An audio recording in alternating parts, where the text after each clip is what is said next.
What's up, family? Uh, Today I got a message for you. You ever be babysitting and like you know them cousins you be babysitting and them cousins be like the worst cousins in the world. Like, bro, they just bad for no reason.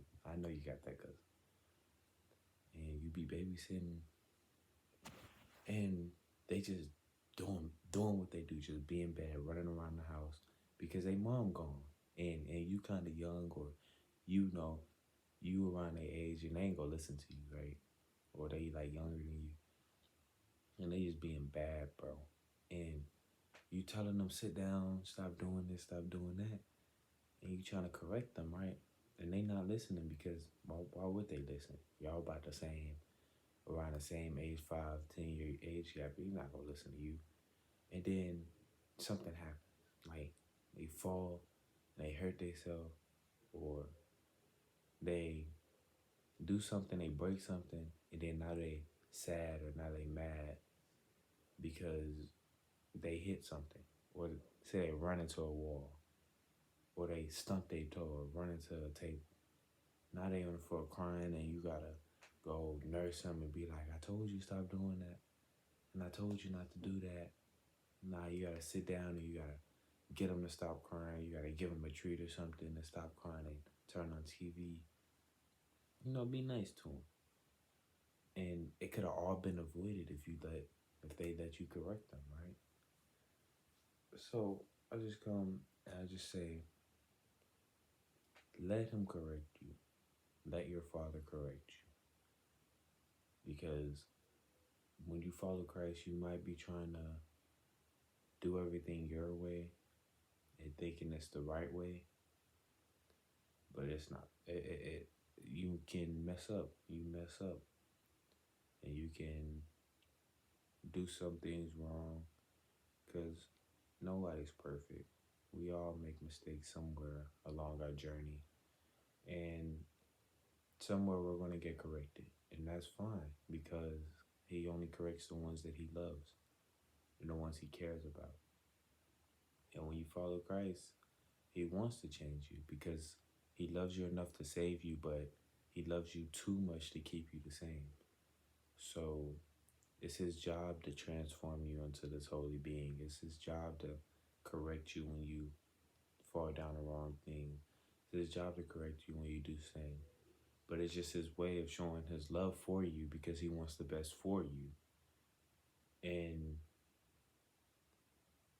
we take it as sometimes we take it as he doesn't love us, or he's disappointed in us because he he has different ways of humbling us or showing us the right way. He can go after your pride. He can go after what you have.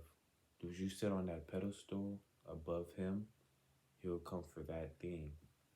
Maybe it's your pride, maybe it's your looks, maybe it's whatever it is.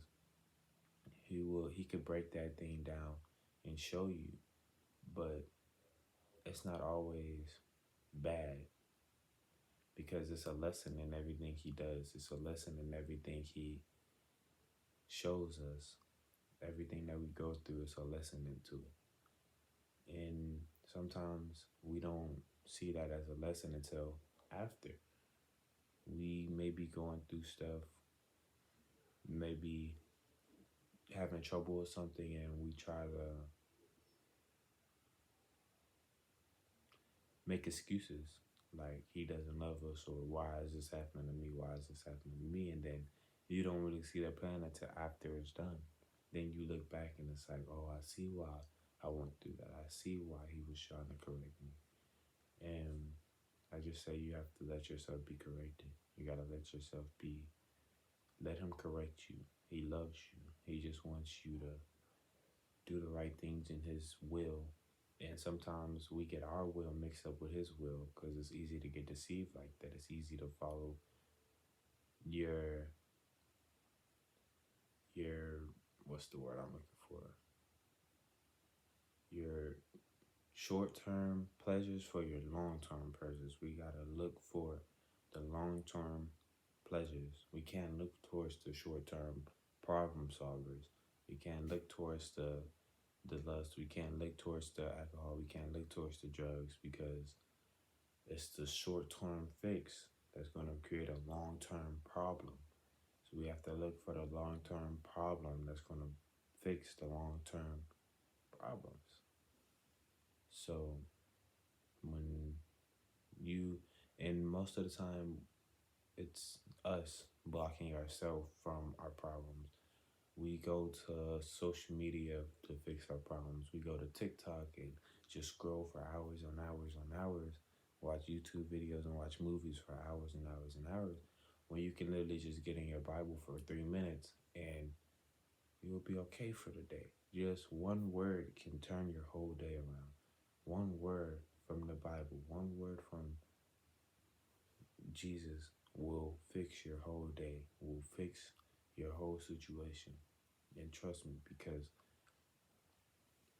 one word, because evil and good can't inhabit the same place at once. So once some evil thoughts and once some evil things come into your mind, you have to fight back with the word. And when you do, those things have to flee because God has given you authority and He has authority to wash those things away. No demon can stand up to God. No demon can box with God. Like I said, let Him fight your battles. Let Him throw your punches. Their arms are too short to fight with God. He's 9 foot tall and they're 3 foot tall. They're not winning that. Just you have to grow. You have to grow in the Word, to grow your arms, to grow your fist, to grow your sword, to grow your weapon. That's your weapon. And we spend a lot of time on social media and doing a lot of other things when we can just get in our word and read one verse a day and be okay. So you have to let him work. You got to give him his office space for his office work. You got to get in his word and let him read you, because when you read the Bible, you're not reading the Bible is reading you. He is reading you. And that's why I was going with that. You got to let him read you. So I got 3 things for you. You got to let him correct you. He just loves you. He wants you to follow him. Make time for him. Make time for him. Give him his office space and his office work. Because you can't get no work done if you won't let him get any work done. And 3, get in your word. Read the word. At least 1 verse a day. Just 2 seconds. I know your day might be busy, but that time you're on the toilet or watching TikTok for 30 minutes, or that time where you're just laying in the bed, about to go to sleep, and you scrolling on TikTok for an hour before you go to sleep, just open the Bible and read the verse of the day or the verse of the night and sleep on that. Just meditate on that while you go to sleep. Because I promise you, it will make a difference in the long term. So learn long-term problem and you have a long-term fix for it. Don't go to short-term fixes for long-term problems. And I want to thank you for watching. If you enjoy it, like, I might catch you in the next video.